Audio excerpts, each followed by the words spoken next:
कलयुग के कोहिनूर राजीव भाई को अवश्य सुने और अपना जीवन सुखमय बनाएं। 1975 में 1875 में एक महान व्यक्ति हुए थे श्री बंकिम चंद्र चट्टोपाध्याय जी। उन्होंने एक गीत लिखा था 1875 में। वो गीत का नाम वंदे मातरम। तो वंदे मातरम गीत को गाने पर भी अंग्रेज सरकार ने पाबंदी लगा रखी है। भारतीय नागरिक यदि वंदे मातरम गीत गाएंगे तो अंग्रेजों की पुलिस उनको जेल में पकड़ के बंद कर देगी, ऐसा कानून था। तो एक साथ हम एकत्रित नहीं आ सकते थे, कोई सामूहिक कार्य कर नहीं सकते थे, वंदे मातरम गीत नहीं गा सकते थे। ऐसे कड़े प्रतिबंध हमारे देश पर अंग्रेजों ने लगाए हुए थे। और उस समय अंग्रेजों के खिलाफ जो भारत का आंदोलन था, स्वातंत्र आंदोलन था, उसके सबसे बड़े नेता थे श्री तिलक। उन्होंने अंग्रेजों की सरकार के ये जो प्रतिबंध थे, ये जो पाबंदी थी, इसको निरस्त करने के लिए एक योजना बनाई।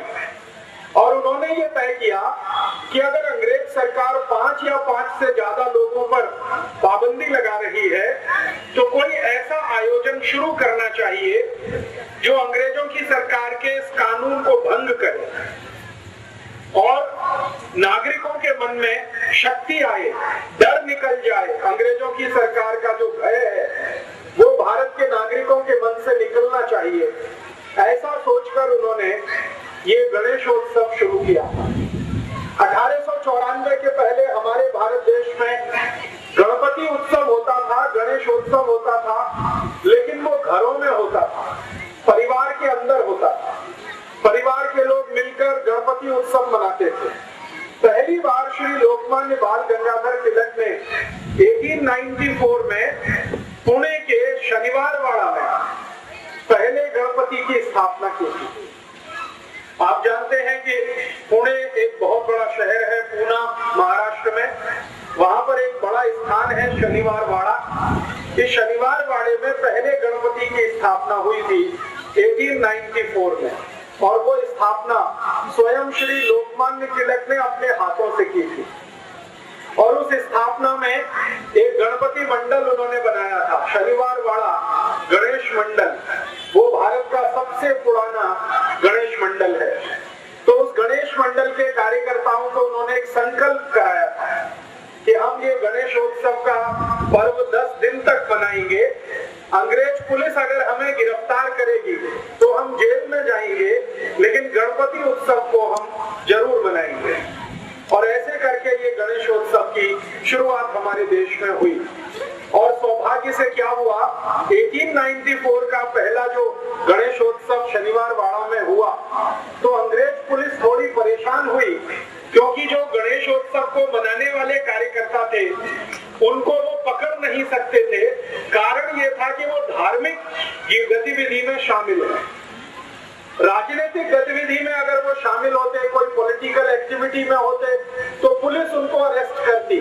लेकिन चूंकि वो धार्मिक गतिविधि में थे, इसलिए अंग्रेज पुलिस ने उनको अरेस्ट नहीं किया और पूरे 10 दिन तक वो गणपति उत्सव चला।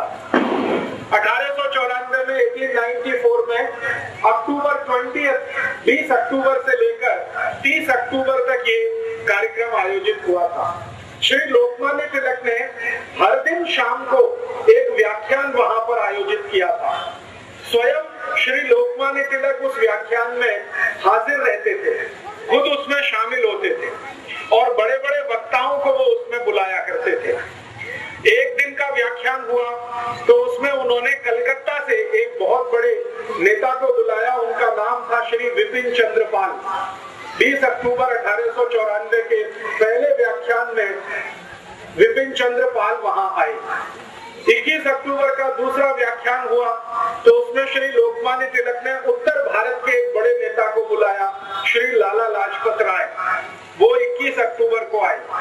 फिर तीसरे व्याख्यान में उन्होंने, आपने नाम सुना होगा कि हमारे भारत देश में पुणे शहर में 3 महान क्रांतिकारी पैदा हुए एक भाई के रूप में। 3 भाई एक साथ एक ही परिवार में क्रांतिवीर के रूप में जन्म लिया। वो थे श्री चाफेकर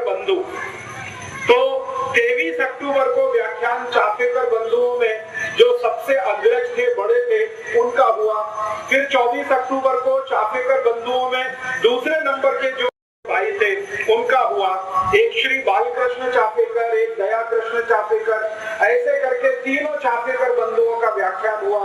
फिर उसके बाद श्री लोकमान्य तिलक ने मुंबई से एक बड़े नेता को बुलाया, उनका नाम था फिरोज शाह मेहता, उनका एक व्याख्यान हुआ। और इस तरह से 10 दिन लगातार व्याख्यान माला चली। गणपति उत्सव हुआ, व्याख्यान माला चली।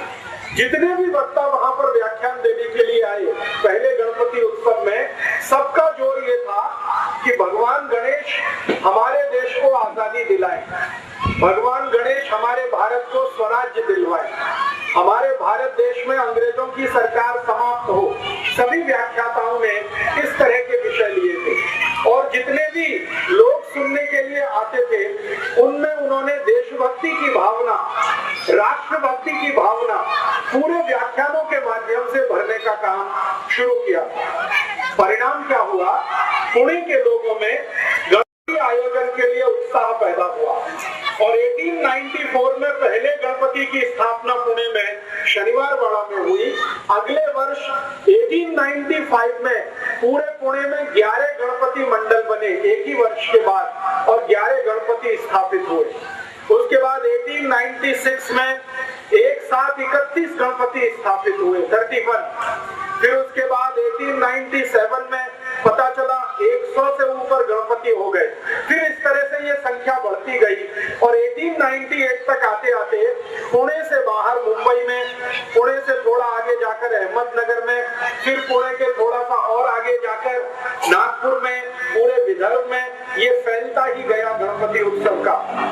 और पुणे के आजू बाजू के महाराष्ट्र के सारे बड़े शहरों में ये गणपति की स्थापना जैसे जैसे बढ़ती गई वैसे वैसे भारत देश के लोगों में चेतना भी बढ़ती गई। थोड़े दिन के बाद पता चला कि संपूर्ण महाराष्ट्र राज्य में गणपति आ गए और गणेशोत्सव बहुत जोर शोर से मनाना शुरू हुआ। 1894 के बाद 1904 में, माने सन 1904 में पहली बार लोकमान्य तिलक ने भारतवासियों को ये अपील किया कि हम गणेशोत्सव का जो आयोजन करते हैं इसका मुख्य जो उद्देश्य है वो भारत का स्वराज्य प्राप्ति करना है, आजादी प्राप्त करना है। बिना आजादी के गणेशोत्सव का कोई अर्थ नहीं है। हमारा देश अंग्रेजों का गुलाम रहे और हमारे देश के अंदर है तो एक तरह से वो भी गुलामी में है। पहली बार लोगों ने श्री लोकमान्य तिलक के इस उद्देश्य को और इस स्वप्न को बहुत गंभीरता से समझा। राजीव भाई को लाइक करना ना भूलें।